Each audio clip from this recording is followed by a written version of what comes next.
The Google Pixel 10 Pro XL is named in part after its size, but to get to grips with how good a phone it is, it would be wrong to focus on physical qualities alone. It is easy to point to things like the phone's incredibly bright display or its versatile cameras as major selling points. But this is a phone where the true value lies beyond the specs list. There are, in typical Google fashion, lots of AI features to play around with, features with a wide range of applications and utility. It's just a pity that Google seems to have learned some bad habits from Apple in not having all its features ready for launch day. Plus, Google flagship phones' inherent weakness in terms of power remains, even if battery life has improved. As the final big Android phone launch expect this year, I have been testing the Pixel 10 Pro XL against its main competition and also the latest iPhone just in case you are considering switching to or from an Apple phone. It's resulted in some of the most interesting phone comparisons of 2025 and I am thrilled to be able to take you through them. Pre-orders are up for the Pixel 10 Pro XL and its siblings until retail launch day August 28. If and when you decide to buy the Pixel 10 Pro XL, it will cost $1,199. That's technically more expensive than the Pixel 9 Pro XL from last year, but what's actually happened is that Pixel dropped the 128GB model. It's a shame that you can't get a cheaper extra large Pixel now, but it's not strictly a price hike. If storage matters to you, you can spec 512GB or 1TB for $1,319 and $1,549 respectively.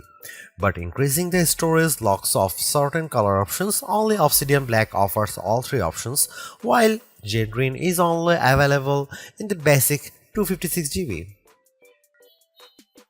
There are no big changes from last year in terms of overall shape or materials. Google is still using matte textured toughened glass on the back, Gorilla Glass Victus 2 on the front and shiny aluminum sides holding them together. There is still a reliable IP68 dust and water resistance rating too. There are alterations to be found if you look closer. Google made the phone's rear G logo metallic, slimmed and bezel around the rear camera bar, moved the SIM card tray to the top of the phone and added a second speaker opening to the bottom. But the only real difference is the overall width. The size change results in a larger display and a total weight that's about 5% heavier than the Pixel 9 Pro XL. That gives the Pixel 10 Pro XL the status of the heaviest of the main flagship phones on sale today, although only by a few fractions of an ounce. One other changes that applies only in US Pixel 10s is the removal of physical SIM support. It's eSIM only for American customers, while the rest of the world can still plug in their nano SIM card. Your four color choices for the Pixel 10 Pro XL are Moonstone Blue Gray, Jade Green, Porcelain White or Obsidian Black.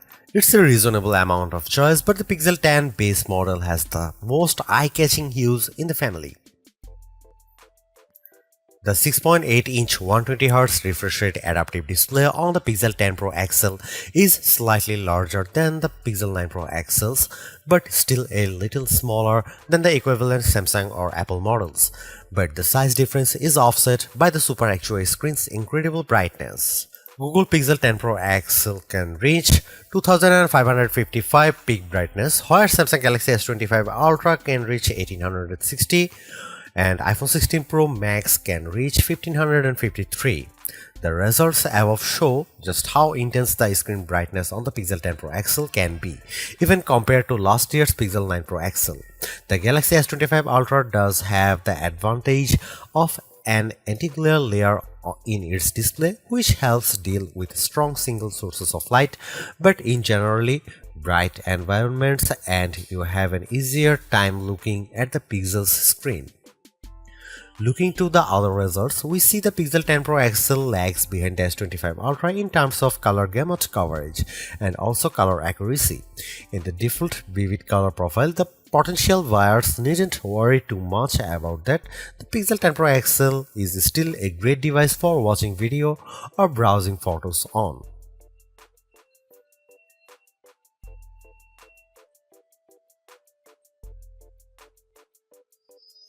You might be surprised to hear that the Pixel 10 Pro XL's camera are identical to the Pixel 9 Pro XL's, at least on paper. The 50 megapixel main, 48 megapixel ultra-wide, 48 megapixel 5x telephoto and 42 megapixel selfie cameras are unchanged from the 2024 model, as all the upgrades are located on the softer side. Here we can see some camera samples of the Google Pixel 10 Pro XL.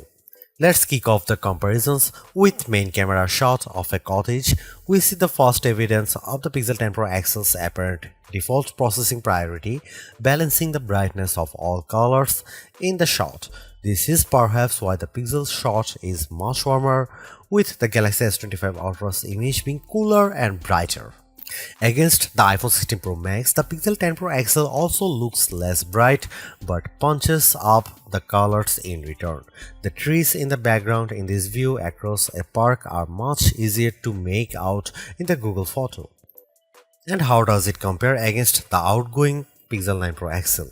This photo of disused telephone box shows that the Pixel 10 Pro XL gives slightly stronger colors on the blue end of the spectrum, but is otherwise identical to the Pixel 9 Pro XL's image. In the night mode, with our subject being mini bottle of Henderson's relish, we see the Pixel 10 Pro XL struggle to capture the light compared to the Galaxy S25 Ultra, but the Pixel does have less of a red color caused by the curtains in the room than the S25 Ultra, which could be an advantage in some cases.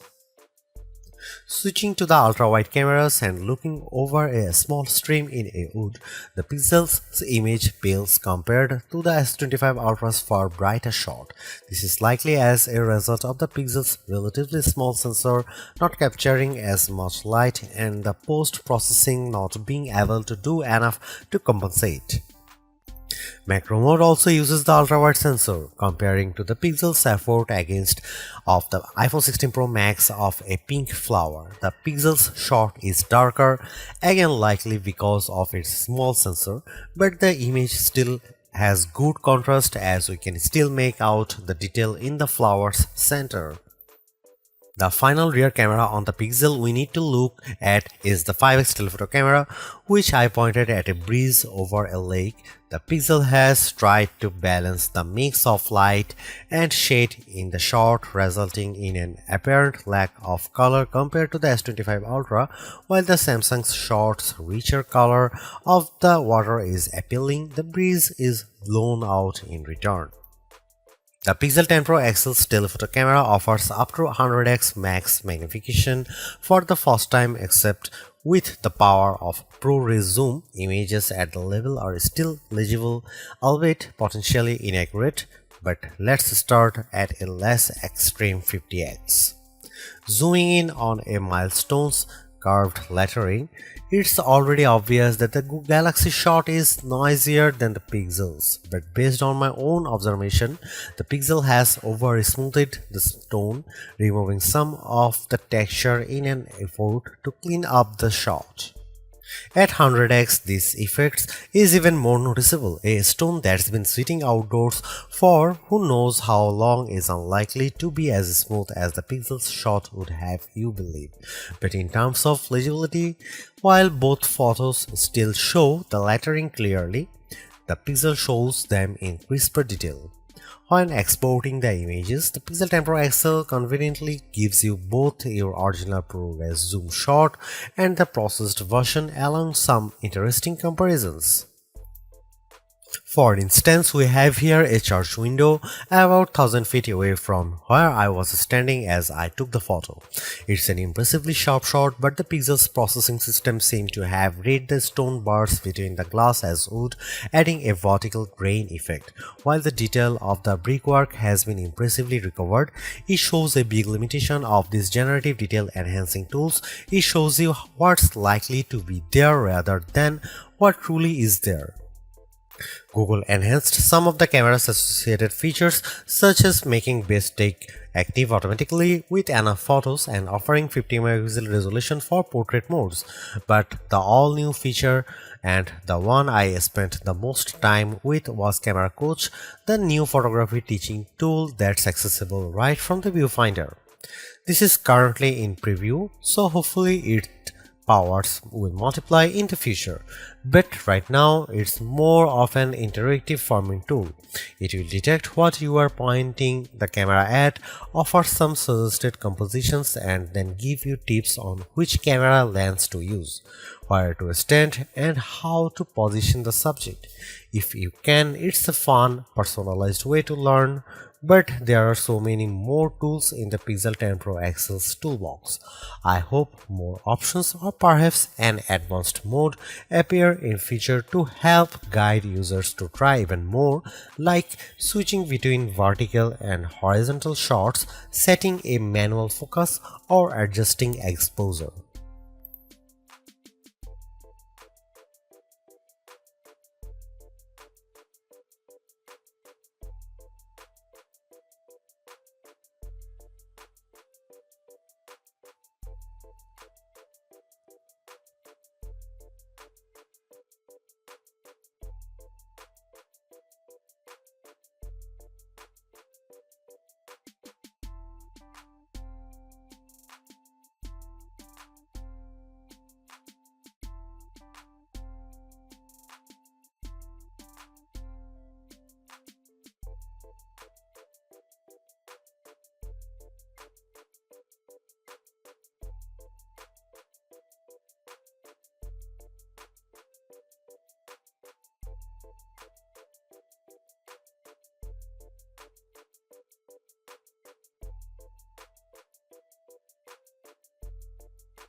Google's updated the chip in its Pixel 10 Pro models with a Tensor G5 and paired Pro models including the 10 Pro XL with 16 GB RAM.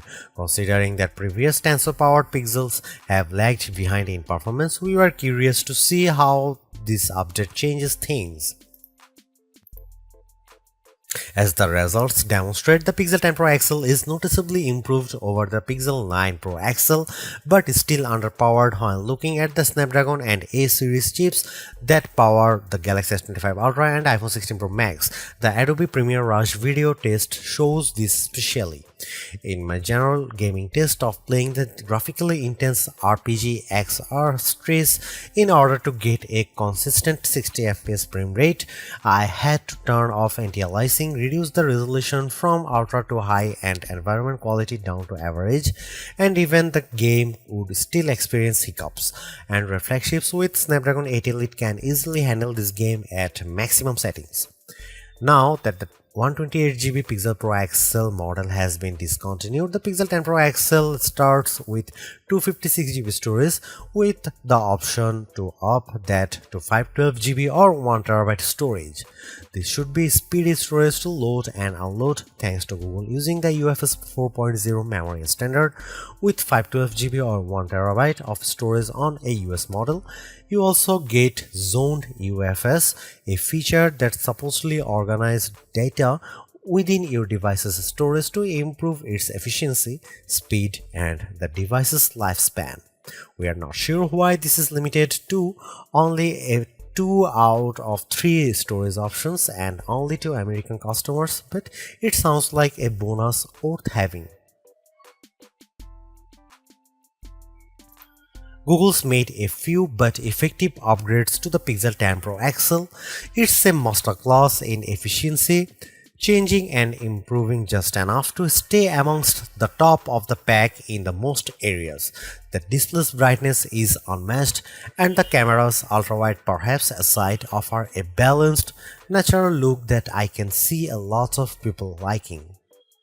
It's unfortunate that the Pixel 10 series is still the lowest powered of the flagship phones on sale today and lags behind its main rivals on battery efficiency. Hopefully, access to Google's latest AI tools makes up for that for anyone who decides to take the plunge, although perhaps give it a couple of months if this is your primary reason. Hopefully, by then the seemingly incomplete Magic Q and the preview version of the camera coach will have been made whole. The Galaxy S25 Ultra may still be a better pick for you if you want more power and power efficiency from your phone. The Pixel 10 Pro may also be a better fit than the XL, considering you only sacrifice display size and battery life for a cheaper phone that's otherwise just as capable as its larger sibling. But the Pixel 10 Pro XL is the most capable and competitive of Google's latest batch of phones. If you are buying a phone right now and want best-in-class software combined with top-tier hardware, this Pixel is probably the one to pick.